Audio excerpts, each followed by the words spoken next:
Nothing compared to the best that I can see you face to face. The longing is beginning true. Oh.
kepada Allah untuk membasuhkan dosa seseorang.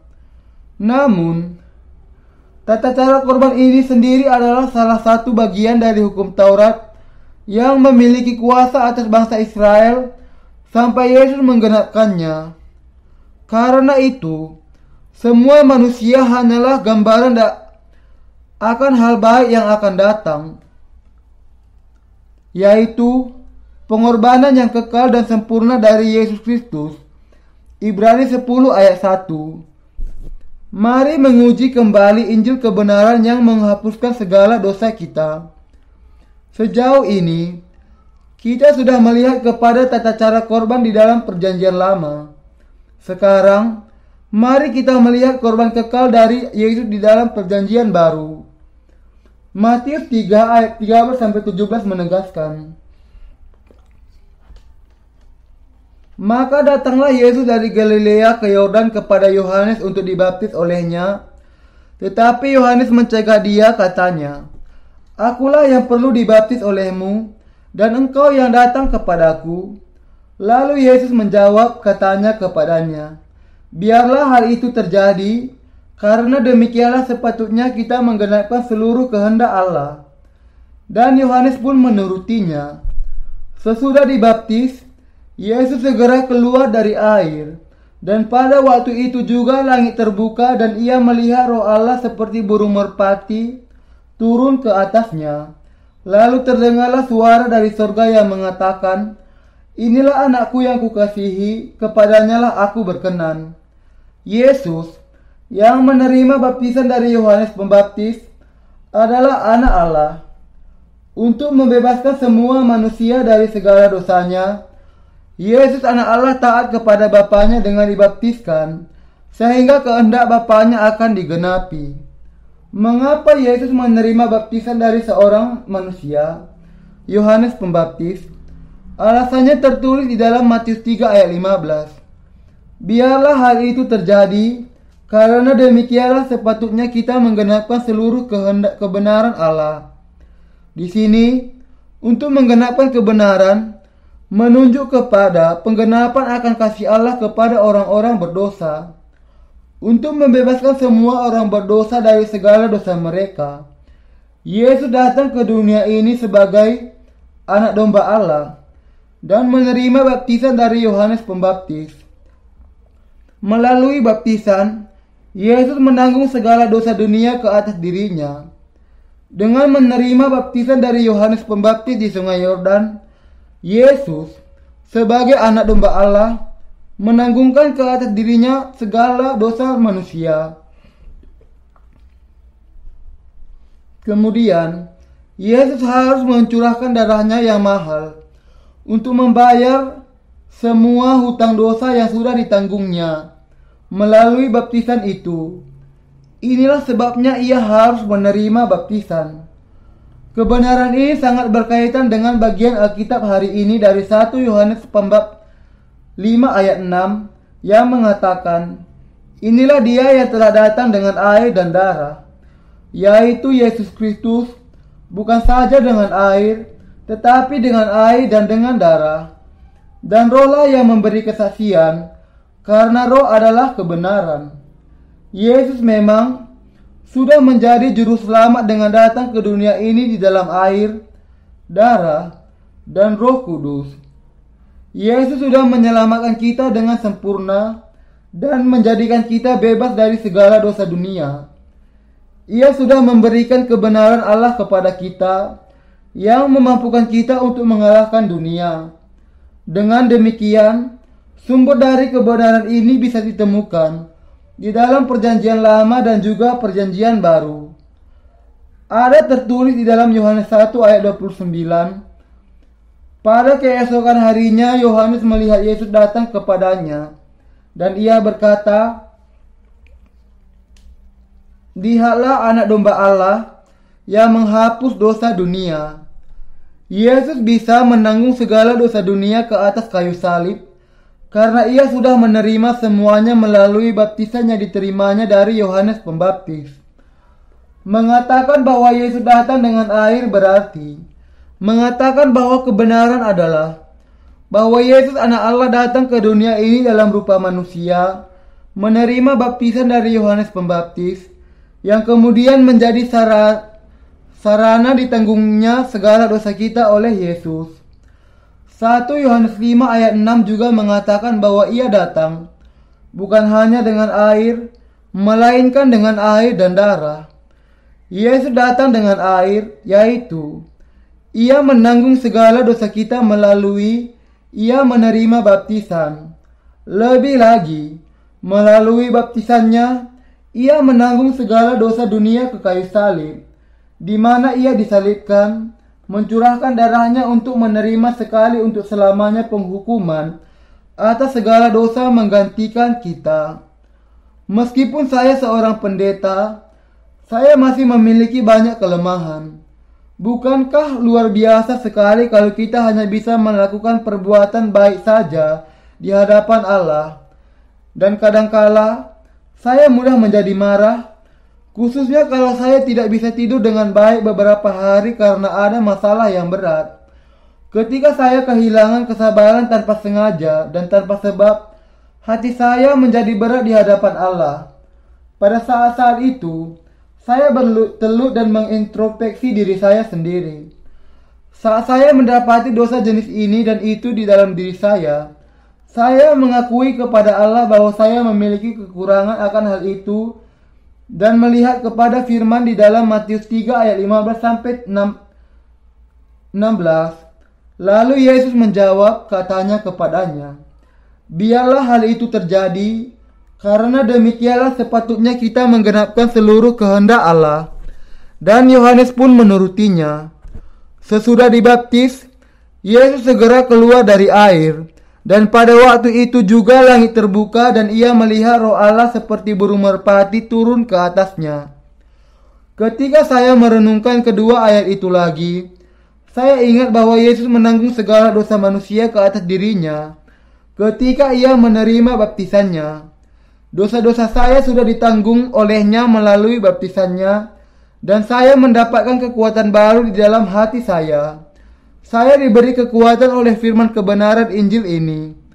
Tuhan sudah membebaskan saya dari penghukuman.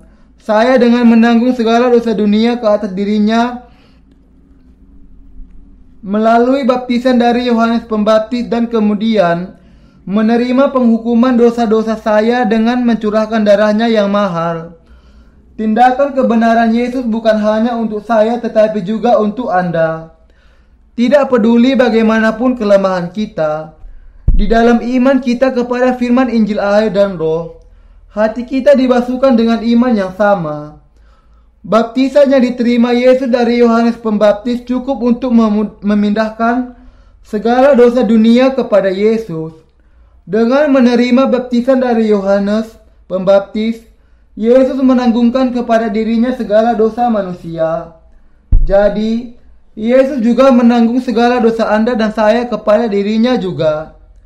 Segala dosa yang kita lakukan sejak kita lahir sampai hari kematian kita termasuk di dalam segala dosa dunia.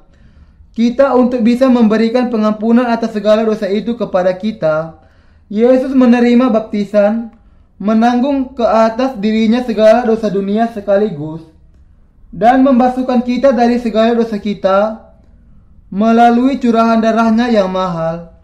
Di dalam Injil air dan Roh, Allah sudah memberikan kepada kita kuasa untuk melenyapkan segala dosa orang percaya.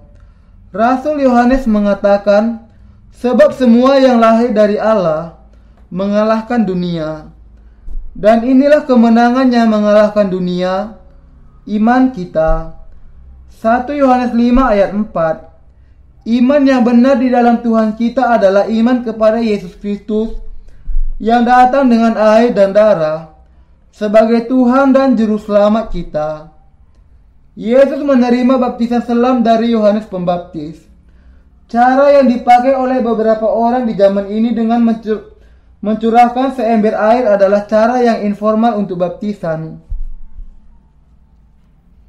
Baptisan yang diterima Yesus dari Yohanes Pembaptis adalah demikian. Yesus masuk ke tengah air sungai Yordan yang mengalir dan menundukkan kepalanya di depan Yohanes Pembaptis. Yohanes Pembaptis kemudian menempatkan tangannya di atas kepala Yesus dan menyelamkannya ke dalam air. Baptisan adalah mirip dengan penumpangan tangan di Perjanjian Lama yang menanggungkan segala dosa orang berdosa kepada binatang kurban. Yesus yang baru saja menerima baptisan masuk ke dalam air dan kemudian Yesus langsung keluar dari air. Matius 3 ayat 16 mengatakan bahwa Yesus menerima baptisan mengandung makna bahwa ia menerima penumpangan tangan ke atas kepalanya. Sekarang ia harus mati bagi segala dosa yang sudah ditanggungnya. Jadi ia diselamkan ke bawah air, dan kemudian ia naik dari dalam air untuk menunjukkan kepada kita kebangkitan yang dijanjikannya. Melalui baptisan dan curahan darahnya, Yesus menghapuskan segala dosa manusia sekali untuk selamanya. Tidak seorang pun yang bisa lepas dari melakukan dosa di sepanjang hidupnya. Tetapi Yesus sudah menghapuskan segala dosa kita, bahkan dosa pribadi yang kita lakukan setiap harinya, melalui pengorbanan kekalnya. Bagaimanakah Yesus melenyapkan segala dosa Anda? Yesus datang ke dunia ini untuk melenyapkan segala dosa kita. Pada usia 30 tahun, Yesus menerima baptisan dari Yohanes Pembaptis, menanggung segala dosa dunia sekaligus kepada dirinya. 3 tahun kemudian, ia mati disalibkan di kayu salib setelah mengatakan, "Sudah selesai." Yohanes 19 ayat 30. Kemudian, ia bangkit kembali dari kematian pada hari yang ketiga. Dan 40 hari kemudian, ia naik ke surga. Dan ia juga berjanji akan datang kembali ke dunia sebagai Tuhan di dalam kedatangan itu. Yesus adalah anak Allah, dan pada dasarnya adalah Allah sendiri bagi kita. Yesus menanggung segala dosa kita dengan datang ke dunia ini dan menerima baptisan. Ia sudah menjadi Tuhan dan Juru Selamat kita. Karena ia sudah dihakimi sekali untuk selamanya bagi segala dosa kita melalui kematiannya di kayu salib, kita bisa mengalahkan segala dosa dengan mengenal dan percaya kepada Yesus Kristus yang datang dengan air dan darah. Meskipun kita lemah dan banyak kekurangan, kita tidak berdiam di dalam pemikiran kita yang terbatas. Namun, kita dibebaskan dari segala dosa kita dengan memandang kepada Injil kebenaran. Sebagai hasilnya, kita secara otomatis bisa memuji Allah dengan mengatakan haleluya. Kita bisa menghadap Allah tanpa rasa malu karena kita percaya kepada Injil air dan Roh. Saya bersyukur kepada Allah karena bisa menyembah Dia dengan hati yang tulus ikhlas dan keyakinan iman yang teguh. Oleh karena hati kita telah dibersihkan dari hati nurani yang jahat dan tubuh kita telah dibasuh dengan air yang murni. Ibrani 10 ayat 22. Kita yang percaya kepada Injil air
You are worthy of praise.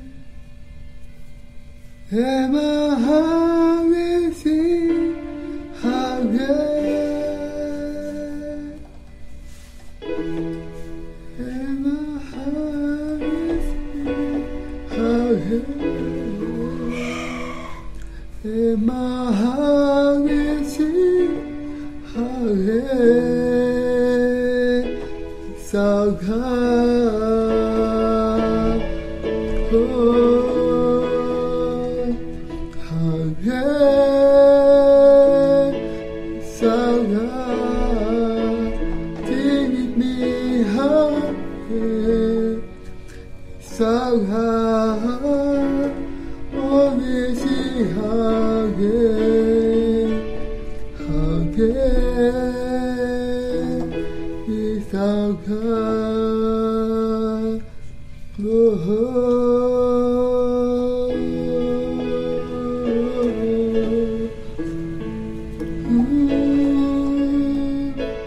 How great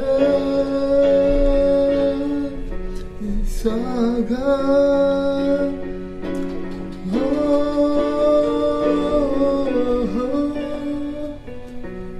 Let us bless Him.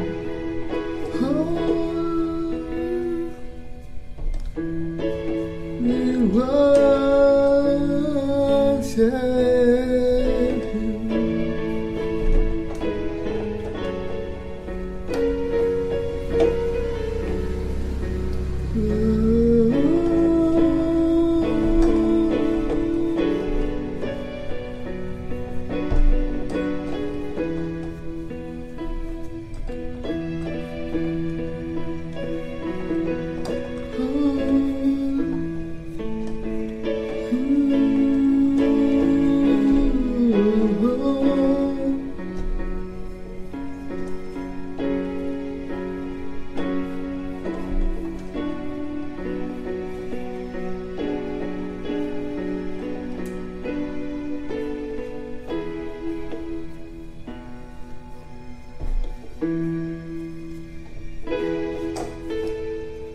In the